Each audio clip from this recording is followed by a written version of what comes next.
যেতিয়া আমি ৱেষ্ট বেংগল সোমাইছিলোঁ তেতিয়া আমি সম্পূৰ্ণ ষ্টেট টেক্সটো দি লৈছিলোঁ। যেতিয়া ইয়াত শ্ৰীৰামপুৰ বৰ্ডাৰ হয়, যেতিয়া আমি অসম সোমাবলৈ লৈছোঁ, ইয়াত চাওক গুণ্ডা টেক্স, পুলিচক কেনেকৈ গুণ্ডা টেক্সক কেনেকৈ পইচা উঠাই আছে দেখিছেনে। এতিয়া আমাৰ পাল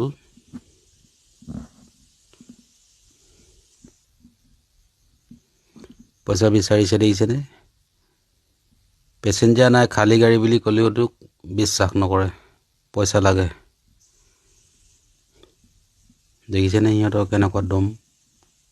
100 টকা এটা দিছোঁ নামানে, চব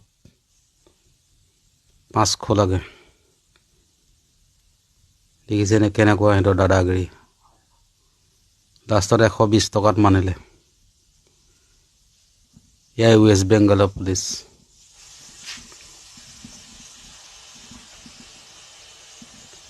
এয়াই পুলিচৰ দাদাগিৰি চওক।